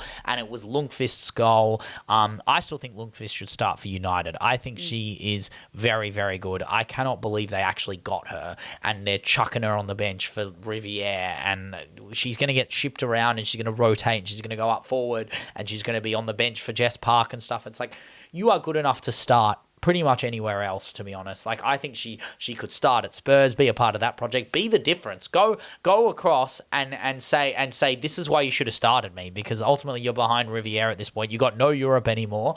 Like, be more useful. You are so much more useful than 20 minutes off the bench for Mark Skinner. I'm sorry, you just are. And then Rolfo, who was also 20 minutes off the bench for Mark Skinner, because I think she's allergic to starting a football match. I don't really understand why no one thinks Rolfo is capable of starting a game of football. I do think it's injury since basically but then season. Play the first 40 minutes of the match. Play when it matters, when it actually matters to get on the pitch, and you're not 2-0 down or 2-1 down when she comes on and it's 2-0 down. And don't get me wrong, she got very lucky in that corner phase where Bella Anderson headers it bounces through, she hits it into the roof of net. Yes, it's a great finish. Yes, it's an aura-farming moment. And you have... Look, I'm more impressed that the cross, when you have Stina Blackstenius, yes, Blomqvist was on the bench, yes, Illerstedt was on the bench, Lundqvist is in there, and they still crossed it to Bella Anderson. So respect to Bella Anderson for being the target. Wait till Natalie Bjorn is back and she won't even play. But I think it should be Bjorn and Anderson. I think that is the pairing that they should play. I don't know if Illerstedt is the answer to the central pairing, at least. But Italy were the only ones fighting for a third, to be honest. Once they got the tied up, I think Tony G was like, we will take a draw. And it makes no sense, because I know both of them were out of it. Both of them don't get the automatic qualification. And this game didn't really have legacy in that sense. But Italy have a lot more to write home about, in the sense of that their goal difference, magnificent, absolutely amazing effort. Yes, they'll be in playoff contention, but Sweden, we're all looking at Sweden like what is this Sweden outlet? Why are they just continuously relying on incohesive individual brilliance? And I do understand it works in tourney ball, but qualifiers, why make it this difficult? And I actually predicted this. We talked about the first couple of rounds of this qualifying, and I said, watch out for this group, because I do think that there will be a shock, and I do think that Sweden will come third. And it wasn't necessarily based on relative form in the group or the form that Sweden came into these qualifiers with, because they had been playing exceptional football. The best of what we've seen from Sweden has come from the last 12 months, in my opinion. And I don't know what has happened. I think it's to do with the manager, and I think that it's pretty obvious that the managerial shift has seen a real shift in the playing style and how these players are adapting to Tony G ball. But more so, I'm looking at the leaders and I'm saying the loss of Asllani has been exceptional in terms of what we see from a captain, what we see from someone in the center of the park, and who's taken up that mantle is someone exceptional as Stina Blackstenius, but is running most of, basically her whole half. She collects the ball and takes it on. Then she has to run into the box to try and get a header. It's the same patterns of football that are becoming disruptive and destructive for a side that needs to learn to be more creative. And a Sweden team that is only relying on quite two-dimensional football is not going to get anywhere in an era of football that makes you creative, that forces you to be creative in tight spaces and in tight situations. And what Italy has proven is really dig into the philosophy of your side, really understand how you want to play football and get better at it. Just become a better footballing institution for the footballing team. And that's what we've seen from Italy in the last 12 months. And that's why they're playing at an exceptionally high level in Europe. I don't know if it's the formation shift. I think Tony G, we all know him as Tony's coming for you with this 4-4-2, and they have to play this 4-3-3. I think that Monica Barr is a player that probably will provide that creativity on the right, but playing Schroeder deeper, shoehorning in players, like I actually think it's quite difficult to thread Schroeder and Stenius, who are two pretty dominant single nines. Like I know Stina plays with two nines. She plays with Russo, but Russo doesn't. Yeah, exactly. It takes time. Exactly. No, exactly, and you don't, and ultimately you may never have enough time to thread the needle with the two of them. Football. Yeah, I think comparing Schroeder to Alessia Russo is unfair to both of them in that way, because they're at two paramount spots in their career, both equal in talent level and ceiling. Obviously, that's not a question, but I want to see that work. I want to see those two players do their best things that they can do on the field without having to jeopardize their own game for each other, right? And that's what Rene managed to accrue. It's what other managers would attempt to do. I say it's a problem. It's a good problem to have magnificent players. I'm sorry. It's just, it's a luxury that teams don't have. And we can't go, like it is hard to thread the needle between the two of them. If you manage to play two up front, there are teams that can play two up front. Yes, it's not modernized football in that way. But when has Tony G ever played modernized football? I don't think, like there's no reason to change it and have to mold your game. I think Rolfo probably works better in a 4-4-2, playing on a flat 4 and being able to overload through the center of the park. I think a player like JRK would actually appreciate having the space on the right to open up her overlap with a player like Schroeder. And a player like Olme in a 2, I think you've got no issues, to be honest. I think Olme is good enough to play in a 2. And they probably need a replacement for Angadal at some point, but it will come. And I just think they need to... I think there is no reason to differentiate from what Tony knows and works than trying to shoehorn, fit square pegs in round holes and open up the possibility of, again, a potential exit in playoffs. And this Sweden side is completely different character-wise to that of the Australia team, but I actually see a lot of similarities with this team and the potential of this team to England's team in 2023. They have very similar types of characters and types of players, and I actually think that if he shifted potentially to a 3-5-2, yes, Leggy ball, and I'm always going to shill for it, but I do think that there is an opportunity here. You have someone like Smilla on the flank who can do so much work for you. You have a core center and a spine that is strong enough to hold its own. We saw it in the last Euros. I think he has to start experimenting, and I think that should come sooner rather than later, and not wait for the World Cup. And not just the expectation, but the reactiveness of that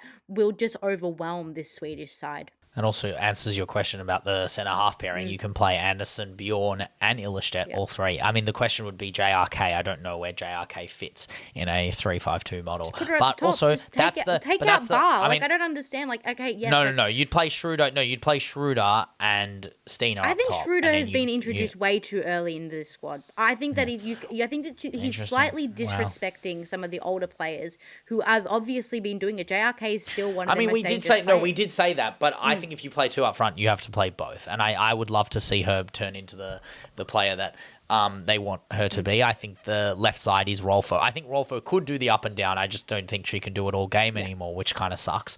But I don't know what that is. I feel like I understand its age, I understand its fitness, its experience, but I would rather take that for 45 minutes and dominate a game with her on the left side than take it at the end of the game when you're 2-0 down. But we will hamper into that more when we get into the playoffs, and if Sweden don't make the World Cup, which would be its own like pseudo apocalypse in a way. But we will move into Group B, Netherlands v Poland, the opposite fixture of my favorite game last time. Everyone remembers Pajor Talk. That was one of my favorite games I've ever watched. I did not manage to get the same comms. I wish I could find it, but I couldn't find it because it was in Dutchland. I like the Dutch pairing. I like them. They're fun. It was good. It was good, but they were very good, and the team was very good. They were a lot better here than they were against Ireland. Definitely more convincing here, and it was from players like Esme Brutes. That ball from Brutes to Captain headers are a scary thought as a Manchester City fan, seeing that you get PT PTSD flashbacks of every time Captain has headed the ball against you. And then Lukta finally getting into the action. Palova, Caspi's first action in the game, by the way. She comes on and whips that ball in, and then that volley from Rome Lukta, whack, top right bins, near post. No right to score that goal. Absolutely magical volley. And then Ricebergen off the bench, shout out to Captain to get the ball to her for the goal. And then it was pretty silly from Egarola to give away the clean sheet there. What a terrible penalty to give away, but Kamsik solid. This was a Pajorless Poland, so I don't really look at this game in ways that are like, oh, Poland were terrible. Without Pajor, I didn't really see it ever happening, and I'm pretty impressed that they got one goal anyway. But we will move into the more important game of this round in France versus Ireland. This is probably moment of the week. This is probably the best goal of the week. No question about it. There are not many players in the world of WOSO that could score this goal. Yes, this game, Malard looked dangerous from minute one, to be honest. Some of the shots she was taking, and from last game, she pulled that form in. Basha had a long shot, blocked by Hayes. Baltimore was skying shots. Death, taxes, all the certainties really were going on in this early parts of this game. Some good recoveries by, yes, I'm going to mention her name again, Constance Picaud, the new France number one. Look, it was pretty mid, like in the sense of like the actual genuine chances, but it was Malard. Connolly, not enough from the corner. It was like a cross. It was a cross by Basha. Connolly's headed clearance was not good enough. It found Malard, who it bounced off her head really. Mustaki not quick enough to react to the ball up in the air, but it didn't really matter if she would have reacted at all because Malard whips out a beautiful bicycle kick. Bar and in. Monica bar and in. Yeah, Jesus Christ. What a finish. Unbelievable. I cannot believe I have to say this about Melvine Malard, but you're not going to score many better goals in your career than that, I don't think. And they were reduced to 10 because there was a Dog Samura, am I right? Terrible tackle, terrible pullback on Emily Murphy. I think Shiva and Carusa had really good chances, by the way, when France's backline were looking solid, but Picaud was making the saves. Patton had a shot at the back post from a set piece, and Picaud saves it again.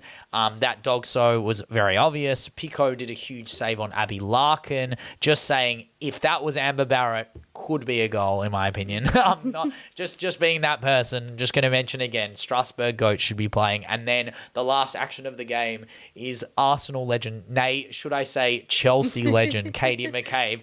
Free kick, hits the wall. And despite the fight, despite the front, despite all the efforts in the second half, it was not meant to be, and it was all Mallard's night with Le Bleu winning 1-0.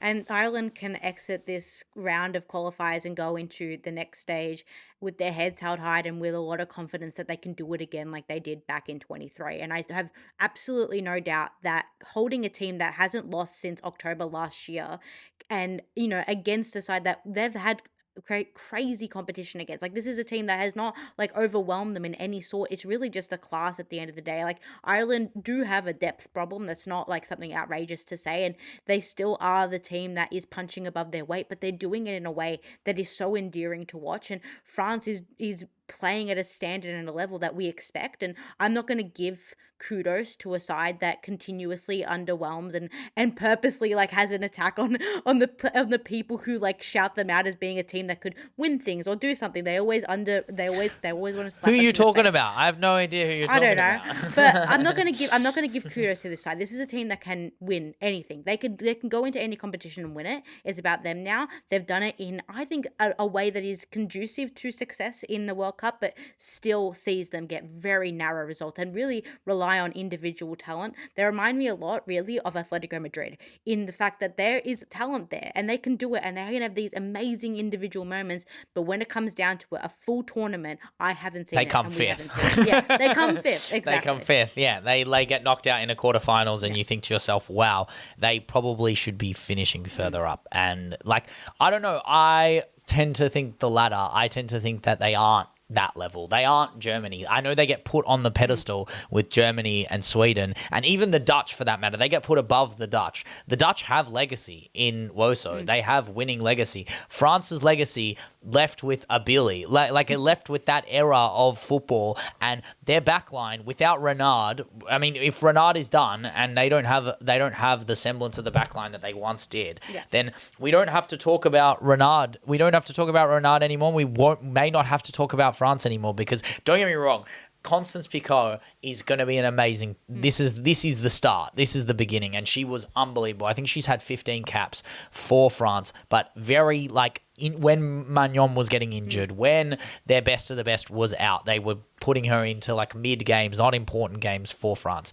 Now she is the number one choice. She just has to be, and these performances, to not cop 2 goals, I have never seen France look this miserly. Like 2 games in a row, no goals copped. This should be every indicator that they are good enough to do it against top opposition, and I hope that they come out with the idea that their goalkeeper can lead them to more clean sheets and against more admirable opposition. I think that's the point of this, is that they go out there and swing hard and prove us wrong ultimately, because they are a team that are capable of such, but they are relying on individual brilliance in a way that I don't know if Bonadei can fully harness in that way. I think the football is entertaining when they're on, but when they are backs to the wall, they do regress a little bit. I am thinking of that Nations League game.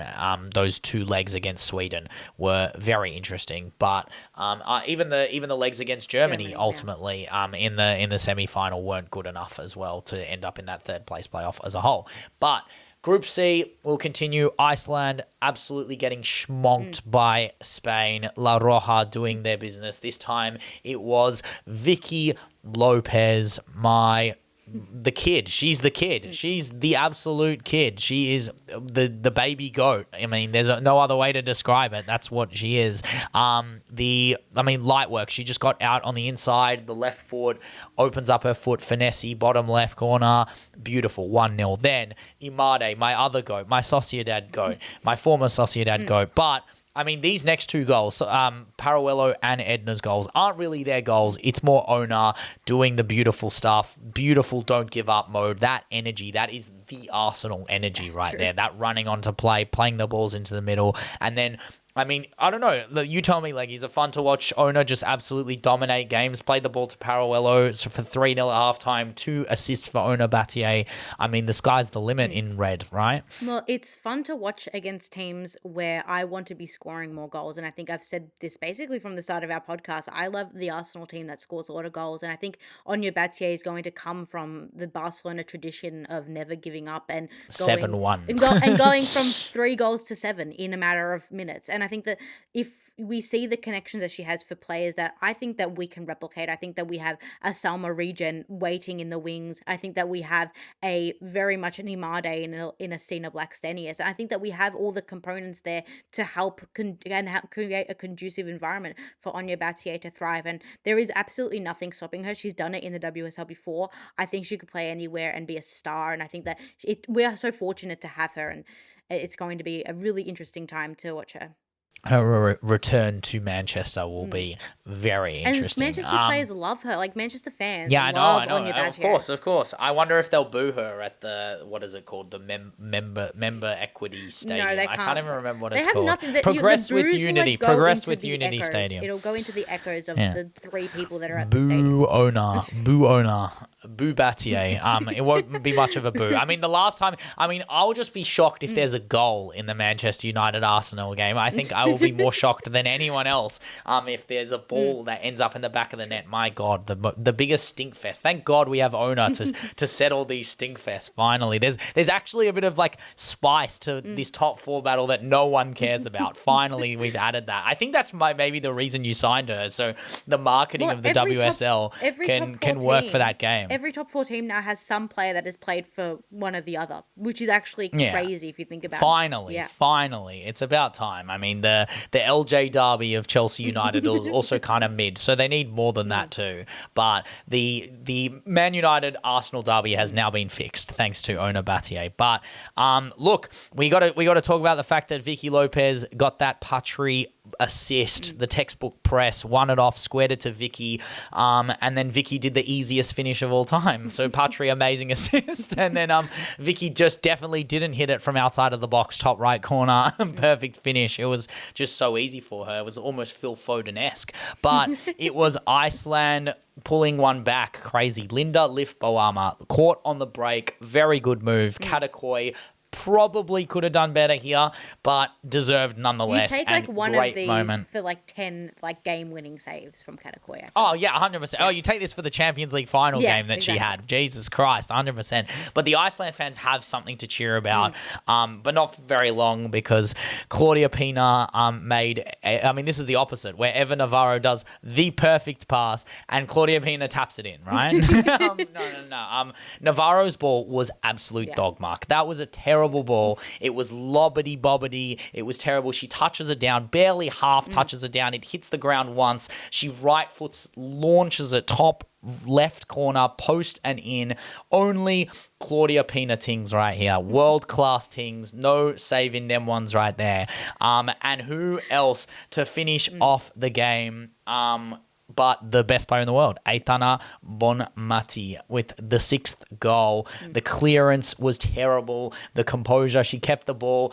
I mean, I honestly think you could put her goal, and there's a goal that Pedri scored in the Nations League last year that was so similar, where they, like, Hezi the player, and it's this low-driven, it doesn't actually look, like, you watch it on replay, and it actually is a really hard, low, perfect strike from Aitana, but it looks so slow, and I watched it the first time, I'm like, how did you not save that? And then you watch it again, and it's just this perfectly sliding ball into the bottom right corner. It is just... I mean, Aitana things, you know, they are just styling on them. It is crazy what they do, and I mean, this felt like a routine World Cup qualification win for Spain. If I am going to get my words in, but. And Spain look happy. And I think that that's like the biggest thing for this side going into a World Cup where we obviously know. Pros, morale high. They're high. And no, but like, okay, so they did it in 23 with a side that was lacking Mapi and Patri and Pina. Lacking morale vibes high. Like this is a team that's, I think personally, I've said this to you and I've said it to people, that the 23 World Cup is exceptional. The way that they did it. It's a fluke. It's genuinely like no, not in the sense of their ability. It shouldn't have happened. Against the odds. The mentality of that team to be able to win, considering all the conditions were at play. Not to mention the whole haka thing as well, pre-tournament, and that whole stuff. Like that dawns on you as well. Like they didn't know what they were doing. They didn't know they realized what they were doing, and the amount of like criticism, and like I was very angry at La Roja and the Dutch side for that behaviour and the fact that their media didn't get them right. I mean, I'm not shocked by the RFEF not knowing what they were doing was wrong, but ultimately they were in no real morale position to win that tournament, and they kind of did it in spite of the fact. And I think that it's important that they go into this next World Cup not avenging anything that was lost, because there was so much gained from what happened and the consequences of that, and now we have a team that is so full of strength and so willing to play for the badge in ways that they really weren't able to basically since 2022. But I think that this is a competition, and this particular World Cup is a way to win the tournament on their own terms and not have it be dictated to by external forces or be overshadowed by external forces. This is Spain's World Cup, in which they are defending champions. They are obviously the best team in the world, and they earn their right to win this tournament. Ask the Yanks who they think is the best team in the world. I mean, that's the real question.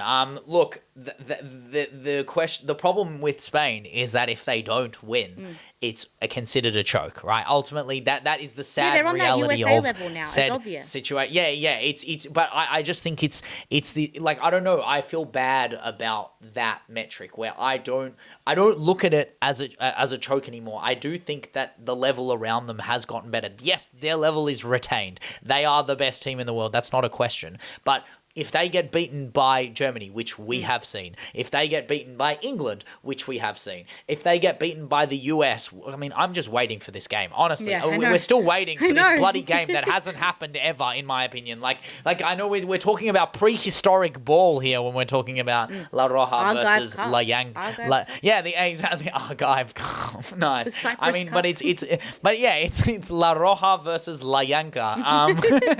But I don't know until you get to a point where they come up against one of those three teams in a semi-final, or Brazil, right, who you have also touted as a team that can definitely make a semi-final. Brazil beat them as well in the Olympics. We know what they're capable of, but we still talk about those games, those three losses, as chokes, right? Even though the reality was that everything was going right for all the respective teams to beat them, and they didn't have the best players on the park in those games, other than maybe the Brazil game. You could argue that they did have the best players on the park for form-wise, but you could argue that Russo was the best player on the park before that game, before the ball had been kicked in that England game. You could argue that Clara Bull was the best player on the park when they beat them, and you could argue that the occasion got to them at the Olympics, and that's fine. But we have, on the other side of the draw, yes, England are going to go through the playoffs, and yes, they did just make light work of them, but it's a game that ultimately, in the broad scheme of things, doesn't really matter. It just doesn't. Like, they're both going to qualify, they're both going to do their playoff thing.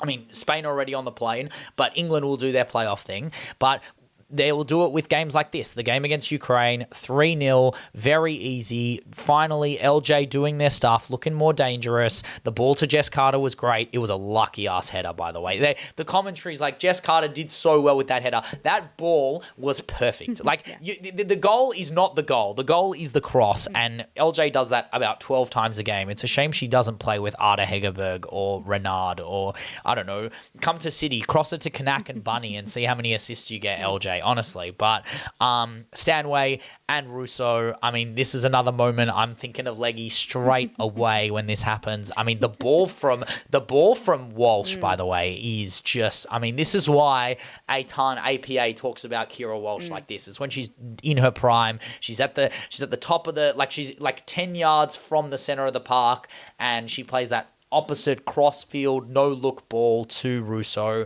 Russo makes the perfect run. She makes the perfect ball across. She makes it so much easier for Georgia Stanway to find the back of the net. I mean, boom, boom, kang, right? Boom, boom, bang. But, I mean, that's I don't know. If you watch that, do you think swap Mariona for Kira Walsh and you're watching a perfect Arsenal move? Yeah, and I think that this is why I want Stanway so much in either the holding midfield position or a bit further up, is because that connection is pre-established.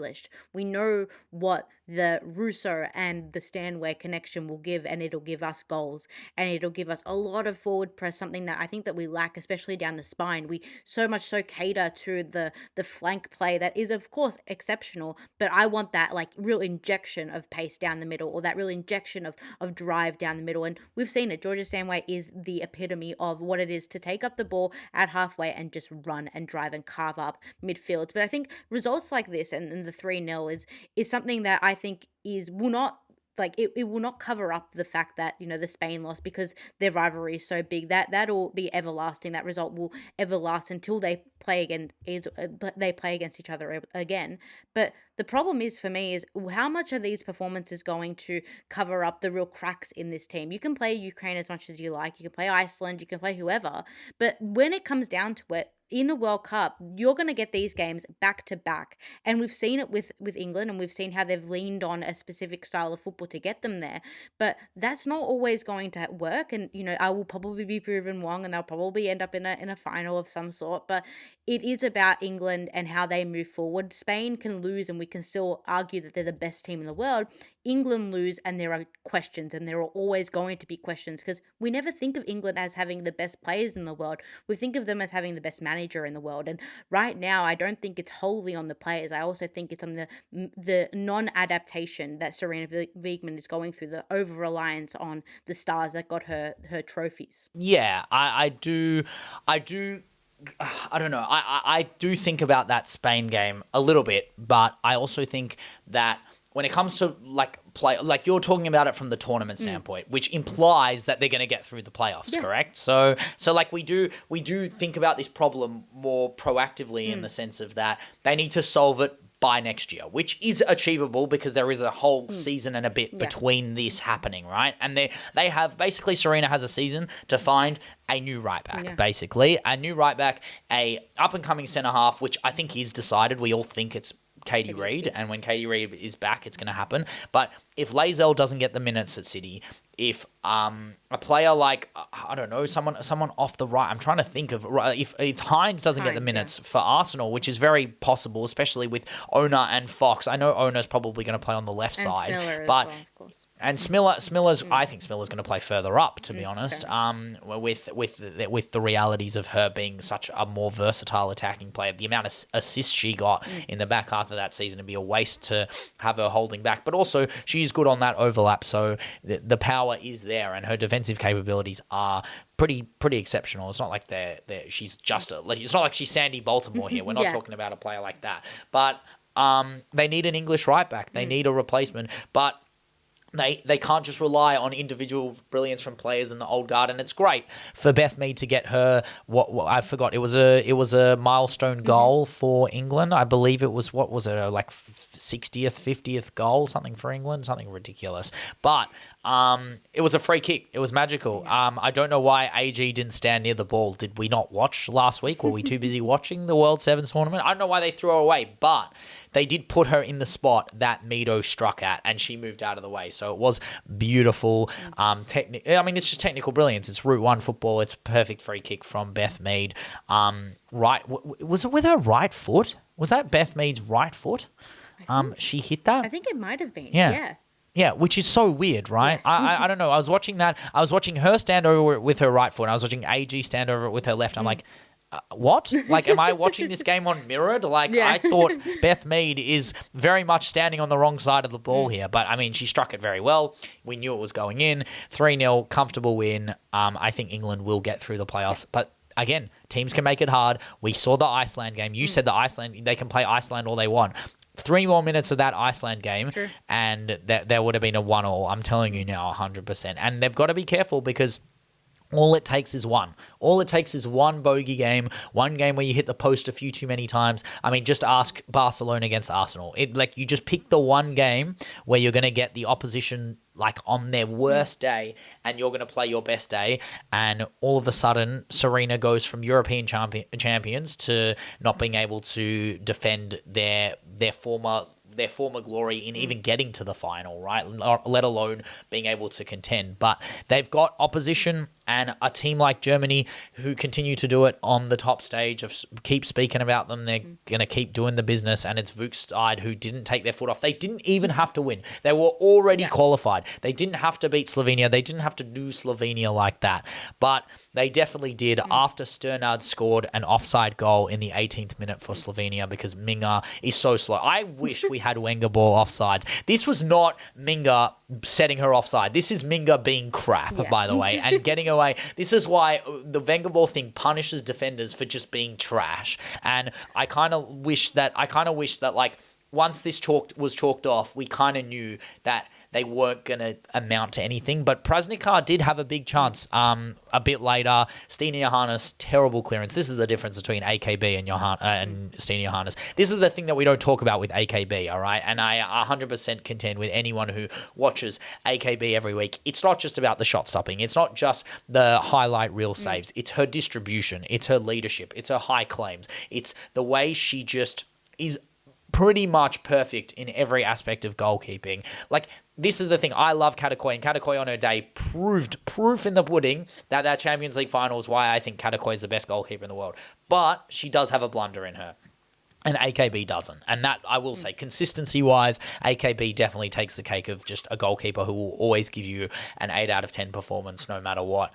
But after the shot that, I mean, again, this had no jeopardy. They were pressed hard. I mean, this is what happened. Like, Germany played Sweden in Sorry, Germany played Spain in the Nations League. They played Sweden in the Euros.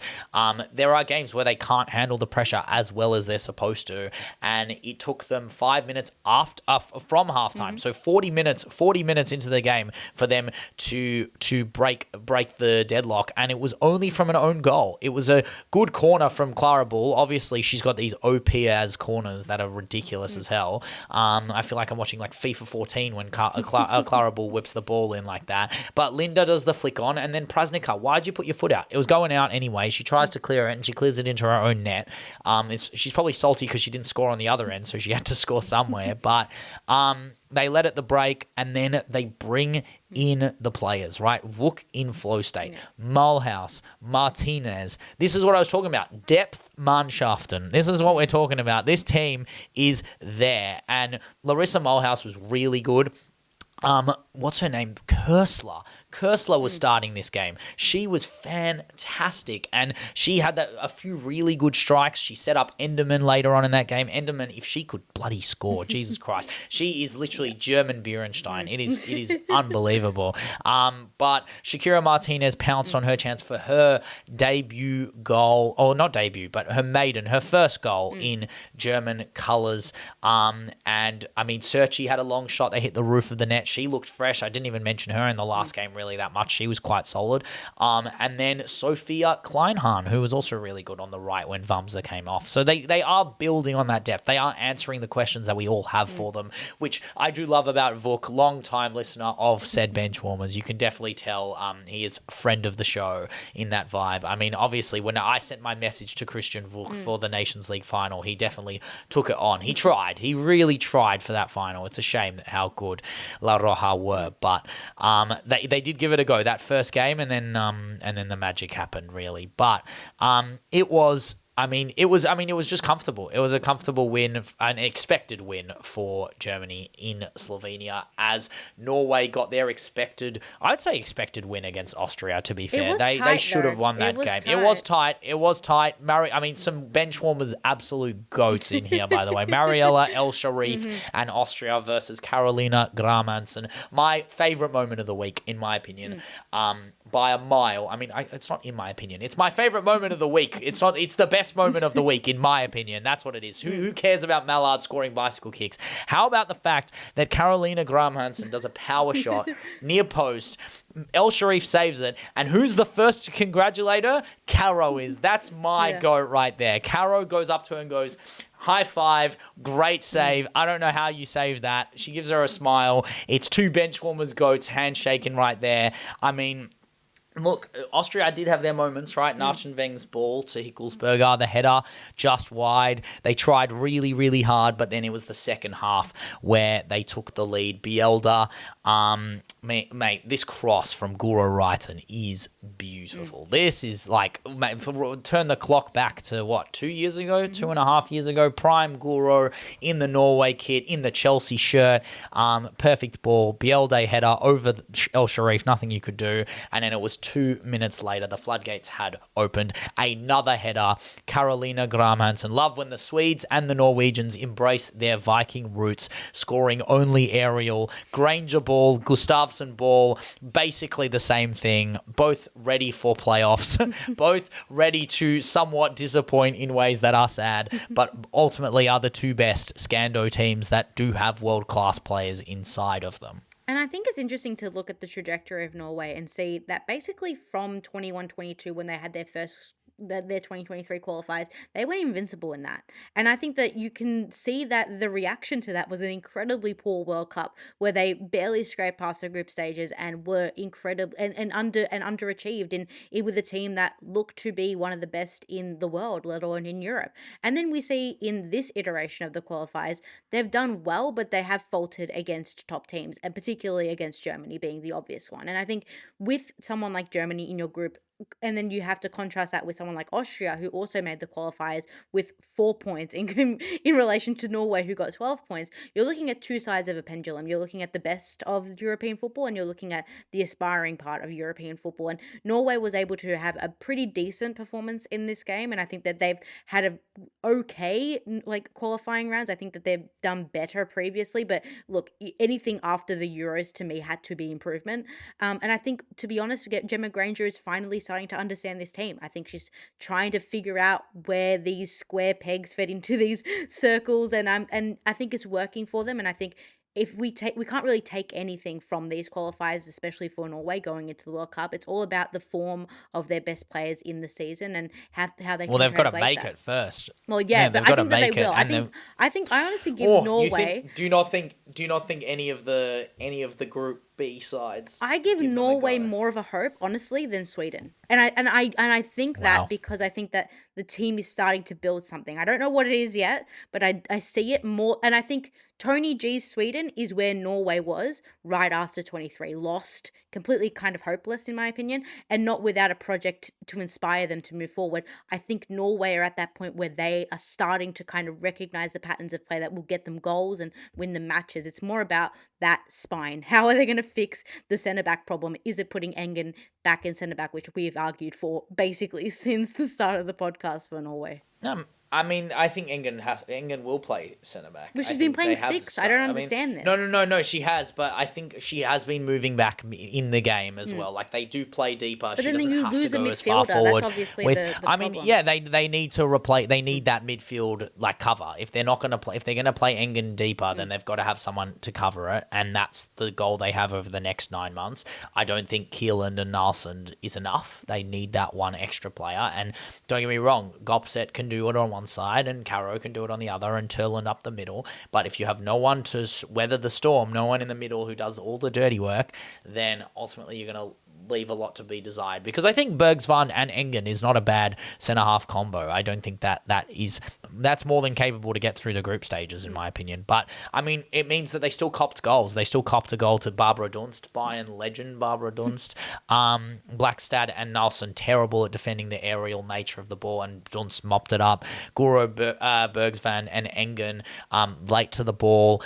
It's a great goal from Dunst as well. And then a chance for Graham Hansen with a penalty. And I mean, I just think Norwegians should never be allowed to take penalties. I think they're the worst penalty-taking country in the world. No, it's Japan and Norway. I'm telling you, those two teams. Yeah, but no one wants to watch a Japan-Norway shootout in a quarterfinal round of 16 of the World Cup. Honestly, like it used to be Arda, and I used to say just give it to Caro, and now I've just seen Caro take a penalty. And shout out to El Sharif, who is the absolute GOAT, by the way. Like, she's just a freak. Like, Zinsberger will never ever see the light of day in an Austrian shirt ever retired. again. I'm sorry. Freaking evoking her grave for this. Yeah, no. I'm doing that. But I'm saying 100%. Like, we're saying she eclipses the Austrian GOAT level. Absolutely never. El Champions Sharif. League winner she will. Manu Zinsberger. Don't start with me. Just wait till what El Sharif will achieve when she gets her move to Lyon. We'll just wait. But look, they didn't need the third goal, but my God, they can't take pens. They need someone to absolutely like bullshit the ball. Like, just don't even try. Like Olme. Remember Olme whacks the ball so hard. Don't even place it anymore. Just launch the ball as hard as you can. Surely Keelan. Nilsson takes so many long shots as well. Just right up the middle as hard as you can. Just someone needs to take penalties. I feel like Blackstead or like Bielda would be like incredible penalty takers. I just see it. Like, I think I'm with Nilsson. I think I'm putting the United go on the stands, because if she misses, maybe Guro. Yeah, Guro. Why is she not taking? But why is she not taking the penalty then? Because I don't trust her in a Norway top. It hasn't been like this for 3 years. So we can't have our cake and eat it too. We can't have our Guro cake, I guess. But that is all we have for Group D, and that is all we have for the Group A's ultimately of A, B, C, D. But we will mention the Around the Grounds who have qualified for the playoffs, in the sense of Switzerland were absolutely battering teams in their own group. Shout out to Jamali, Vandala. This was in Iman Benay-less Switzerland as well at the moment, because she is injured as well. Schertenleib was incredible. Schertenleib, who is slowly becoming one of the greats. Definitely going to be looking in contention for the Swiss GOAT. But Scotland, I mean, Caroline Weir scored a hat-trick. I believe Vullert scored a hat-trick for Belgium as well in their respective games. And Wales, who are also qualified for the playoffs too, I mean, playing decent football as well, doing their business against probably some lower tier sides in Europe, likely. I mean, if you're in a lower group. But they will give teams a game, namely, I think, Belgium and Switzerland. Scotland are good, but they are a bit gettable on the way back. But it is, in my opinion, I think Switzerland, with their run of form, the way they have gone since the Euros, and I know it's not Pia Sundhage anymore, but they have the ability to keep their brand of football against anyone. I'm really shilling for Portugal. I think that they had a really tough group. Finland and Slovakia are tough sides to beat, and I think that they did it exceptionally. Kika's exceptional. They've only lost one game in, 6 games that they played. True. Yeah. And I think that they have the foundations. They've done it in the Euros, although they very much underperformed. I still think about that game in 2023, the last group stage match. I remember sitting down, I had my phone out, and Jessica Silva, she just had to score. She just had to score against the press against the US. Yeah. And that to me epitomizes what I think could be big World Cup for Portugal. I mean, it's a big moment for them as a whole. I think Anna Capeta as well, her rise and basically meteoric rise. I mean, their last game was the last game that they lost. It was a game that they didn't need to win. I feel like they did put out their top side, but they didn't put out their best performance. And they I guess it happens when you don't need to win said games. But they did lose to Finland 3-1 at home, and I feel like the home aura of that. But beating Latvia 5-0 with, Silva, Santiago as well. I think Santiago will be an important player, especially with her youth. Carolina Santiago, I wonder if she gets a look at from other teams as a whole. I think that will be the question for those kind of things. But that is all we have for Around the Grounds. That is all we have for the qualifiers, and that is all we have for part 1 of the podcast.